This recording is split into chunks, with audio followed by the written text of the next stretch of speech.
The Art of Everyday Assertiveness. Speak up, set boundaries, say no, take back control, get what you want. Written by Patrick King, narrated by Russell Newton.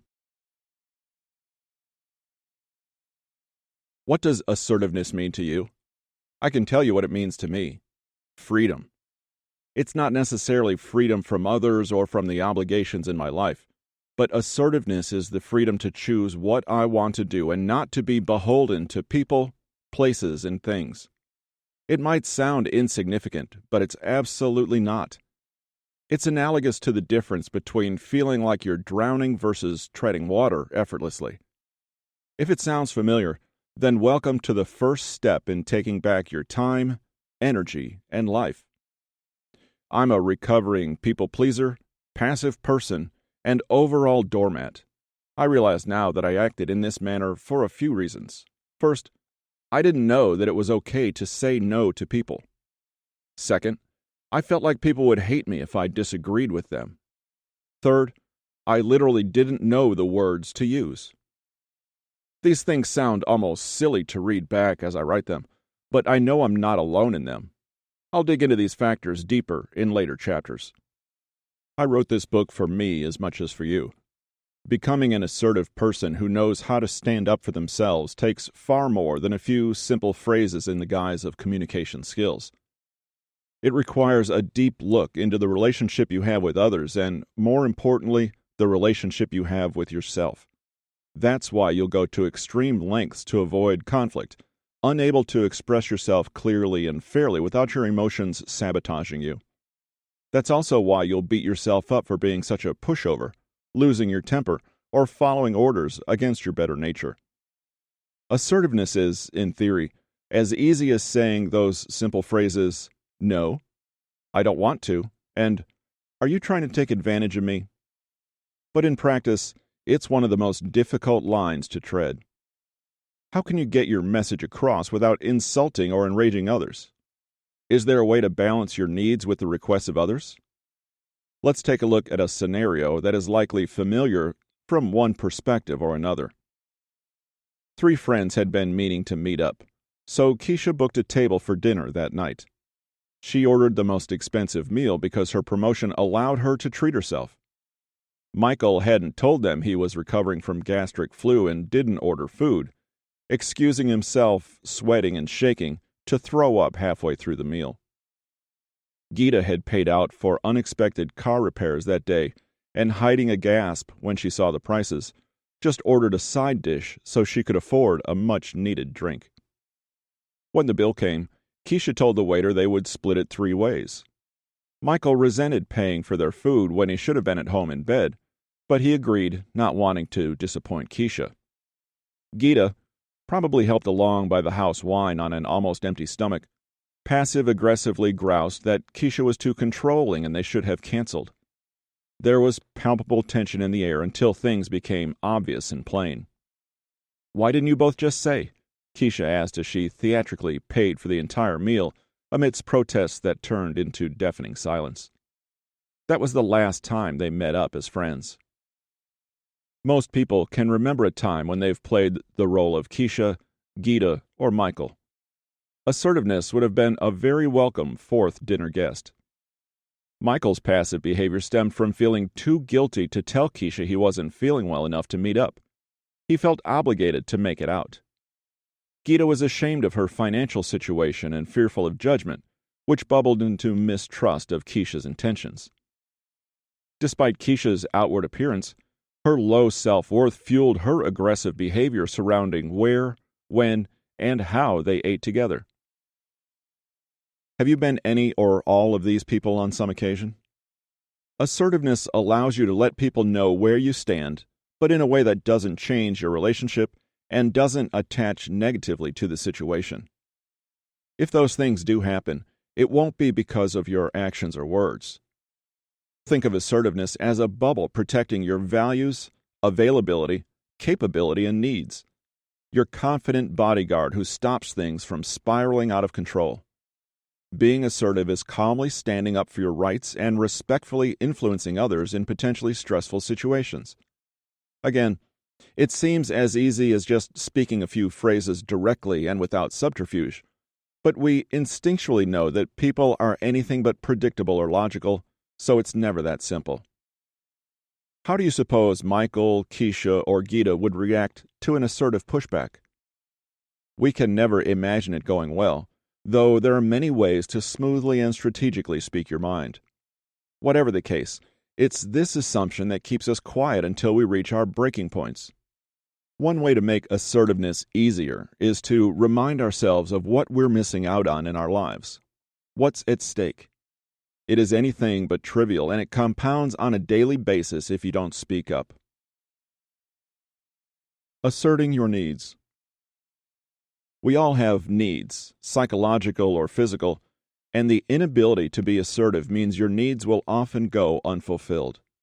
On a short-term basis, this is acceptable and sometimes even necessary. Sometimes we choose to downgrade our needs in favor of someone else's more pressing matters. But the vast majority of the time, are we really making that choice, or do we simply feel handcuffed by our inability to express ourselves as we want? Needs are a big part of who you are. They are the indulgent daydreams of your deepest desires, what you wish for when you toss a coin into a fountain, or see a shooting star, or the goals you enter into your journal on New Year's Day. They are everybody's driving force, and unmet needs create feelings of anxiety, hopelessness, and unhappiness. It's important to understand the needs that you have to meet, as they are what you've been missing out on by not being assertive. This is what you're giving up in life, the costs, by always letting things slide and not speaking up for yourself. Would you discover that you're living your life in a state of constant deprivation and lacking? Noted personal development speaker and author Tony Robbins defined the following universal 6 core human needs. Some may apply more than others to you because some are opposite ends of the spectrum. It's not a scientifically founded explanation, but it should provide a clear illustration of the everyday basic necessities that are missing from your life because of you and no one else. 1. Certainty is the need for consistency, stability, security, safety, order, comfort, and control. It's a basic need that focuses on survival and the ability to build a structure and a routine in safe conditions. Without assertiveness. If your housemate failed to spend the money you gave him to pay your mutual rent and bills and you didn't confront him, leading to angry letters from the landlord and your water and electricity being cut off, this need would not be met. However, human beings are complex creatures. Too much certainty leads to boredom. This is where a need for 2. Variety comes in. This is the need for diversity, challenge, change, surprise, uncertainty, and adventure. Without assertiveness, your housemate always pays his way but views any sense of decoration or organization as a waste of time. Your decor gets you down, but you can't find it in you to convince him a makeover is the right move. You almost wish he'd stop paying the rent. Then at least you could find somewhere new. 3. Significance is the need to feel needed, honored, wanted, special, and validated. From birth, we need to feel unique and worthy of attention, and one way we can achieve the feeling of significance is through teaching. Without assertiveness, a teaching position you'd love to have is being advertised at work. It's assumed a colleague will get the role, but they're not really interested, and you know you'd be great. You can't quite bring yourself to make your case to the hiring manager, though, and they eventually give the job to a less qualified candidate. 4. Love and connection is the need for communication, connection, intimacy, and shared love with others. Without assertiveness, despite months of hints, you couldn't bring yourself to take the plunge and ask someone who cared for you deeply on a date. The moment was there, but you faltered and they left, sadness ingrained on their face. A few months later, you found out from a friend that they had a new partner now. Significance only goes so far, as humans crave a much deeper connection. 5. Growth is the need for intellectual, spiritual, physical, and emotional development. This need takes you from matters of the personality to matters of the spirit.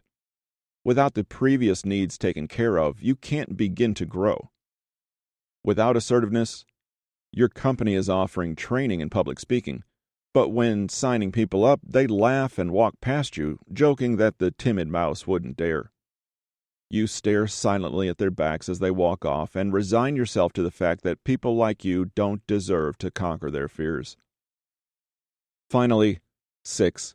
Contribution is the need to do good, serve others, give, protect beyond ourselves, and impact others. Without assertiveness, you've always dreamed of rescuing animals, but you're scared of convincing the shelter staff. You suppose the animals would be better off elsewhere and block out thoughts of the lives you could improve. Your attempts at veganism stop when your friends laugh that you wouldn't last a week. You eat the meat they cooked and tell them you were only joking. Being assertive in the examples above could have garnered you a newly decorated apartment, dream teaching job, a partner, and a pet. This is what you're missing out on. The stakes are high, even if they don't appear to be on a daily basis. They add up. You shouldn't be resigned to neglecting them. Even if throughout your life your needs haven't been met, and you perhaps don't remember what they feel like, you still have them. It will be impossible to behave assertively if you tell yourself you don't have needs and resent others who agree with you. Do you feel that your happiness is subject to what the people around you will accept or tolerate? The great cost of your lack of assertiveness is a life that doesn't resemble anything you've ever wanted. After you evaluate yourself based on those 6 needs, or even just asking if you're getting what you want from the people around you, it's likely enough to make you want to unload, guns blazing, on the next person who dares to cross your path. You're ready to believe that you deserve to be fulfilled. You may begin to believe you're owed something and blame others for the fact you're insecure or aren't achieving what you want. While you shouldn't selfishly deny the needs of other people or simply switch roles from masochist to sadist, it quickly becomes clear that to get more of what you want and less of what you don't want, you must come to terms with being less nice. Indeed, science has bore out the fact that this can pay off handsomely. In a study published in the journal Social Forces, sociologist Robert Ferris followed students in grades 6 to 8 from 3 North Carolina counties for 3 years. Ferris used factors like being voted most likely to succeed in yearbooks to determine the elite students, and then looked at who they had named as their friends. The hangers-on had named a member of the elite as their friend but hadn't been named back. Students also share who they'd treated badly and who had been cruel to them. The elite represented only 5% of all the schools, with their friends and hangers-on totaling 14%. Ferris found that the last 81% of students were still able to enter the top tier through reputational aggression, which included gossiping, shunning, spreading rumors, and teasing. This behavior doubled the chances of becoming friends with one of the elite, particularly if the aggressive behavior was targeted at a high-status student or their close friends. The victims of reputational aggression slunk down to the depths of the second or third tier of the hierarchy. The conclusion was clear as the oft-used phrase, "nice guys and gals," finished last. Aggression was how people got what they wanted, more often than not, but it will probably lead to negative long-term ramifications. Assertiveness fits right into the slow between nice and aggressive. It's at this point that you may realize that your definition of nice is tantamount to extreme people-pleasing and not voicing any of your own thoughts or desires. Assertiveness is something you may recognize as decidedly not nice, and that's okay. It will feel oddly confrontational and tense, and that's okay. Your relationships with people may change as a result of them being used to walking all over you, and that's okay. You may feel that you should stop and rather pick your battles instead of making a fuss at every small thing, and that's okay. Just remember what's at stake with your needs, desires, and way you pictured your life playing out. It's time to stop compromising on them and respect yourself the way you do others. You don't have to be Keisha, Michael, or Gita. those are not the only choices of how to handle a hazy interpersonal situation. Assertiveness is asking for what you want, turning others down, and making decisions that are right for you without anger, threats, manipulation, or fear of repercussions. Everybody deserves to have their needs met while maintaining their sense of self-worth, and no matter what others may do, you always have the power to control how you react. You'll never be able to stop other people asking something of you, but you always have the power to say no. Being assertive is understanding that you can't control what others may do, but you can control your own behavior. Your personal Bill of Rights.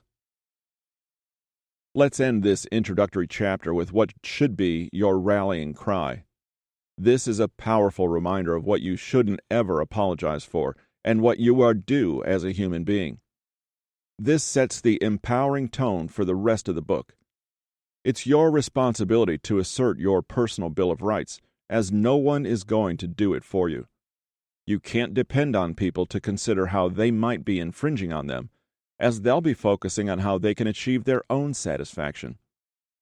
Being able to say, "I know my rights and you can't stomp on them," allows you to assert yourself in order to fulfill them. The accumulation of contorted messages saying you must be selfless to be a good person leads to feeling guilty or selfish for asserting these rights. Losing sight of your personal Bill of Rights happens because of the conditioning that forces you to believe you should put others before yourself unconditionally. As you read the rights described below, notice whether any of them surprise you. You'll realize that actions or phrases you've been afraid of using for fear of seeming flaky, selfish, rude, or stupid are actually your rights. They're the key to being assertive because they give you permission to act as your authentic self, guilt-free. And again, they might feel not nice, but that's because your definition of nice needs to change. It's your right to not justify your behavior with excuses. You don't have to give reasons or agree to things you don't want to do because you're worried that your reasons don't seem good enough. If you don't want to attend an event because you want to spend quality time with your dog, that's valid and no one can judge. You don't owe someone something just because your justification doesn't align with their values. It's your right to change your mind. What was possible when you agreed to something might not be possible anymore. This is normal in a world where the only constant is change. It's a shame to inconvenience someone, but you have to look after yourself. It's your right to say, "I don't know." Capable people often have the burden of being the problem solver thrust upon them by people who have the ability to find the solution but don't want to put the time in. You don't have to go out of your way to find answers to things that aren't useful to you. Just because you have an ability or skill doesn't mean other people are privileged to it. This also applies in situations where people want to rush decisions out of you. It's your right to be illogical in your decision-making. If you've saved for years for a house and one day decide to blow it all on a trip round the world, that's up to you. Others' expectations of you based on patterns of your previous behavior aren't something you have to conform to forever. It simply doesn't matter if no one can understand why you're doing something. It's your right to decide which of other people's problems you have a responsibility to solve. No matter how persuasive the cries of, "You have to help me," may be, only you can make that choice. If you have the time and resources to help someone, then this can be a positive experience for you both. But you need defenses in place to prevent you from feeling pressured, blackmailed, or helpless. If you were to solve everyone else's problems, who would take care of yours? Certainly not the people you're helping. It's your right to say, "I don't care." There will always be people who drain you and demand your attention for every little drama in their life. There are only so many good causes you can champion. You have to draw the line somewhere. For everything you don't care about, there will be someone else who does care and can do what you're not willing to.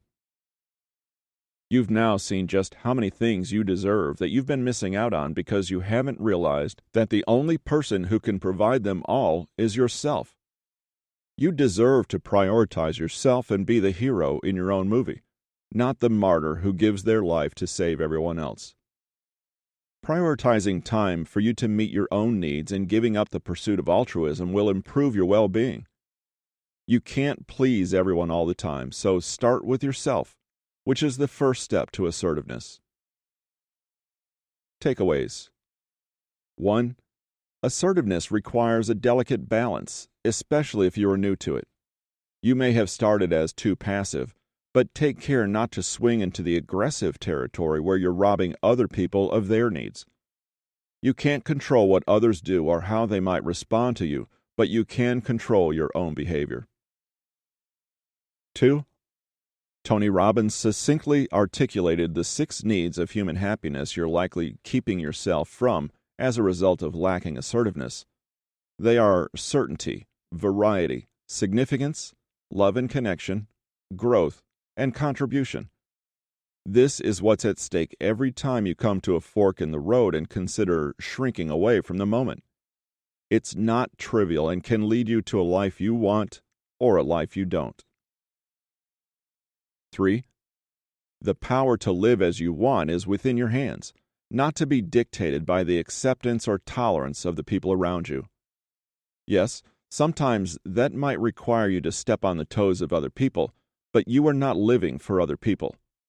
Being less nice, and even aggressive, as studies have shown, is paramount to happiness and getting what you want. 4. Write the personal Bill of Rights down and post it on a wall in your home. These are rights, not privileges or luxuries. It's easy to forget until someone snaps you out of it. Right from the outset, you might feel that you're becoming someone that's mean and not nice, but that's because your definition of nice has become skewed over the years. This has been The Art of Everyday Assertiveness. Speak up, set boundaries, say no, take back control, get what you want. Written by Patrick King, narrated by Russell Newton. Copyright 2019 by Patrick King. Production copyright by Patrick King.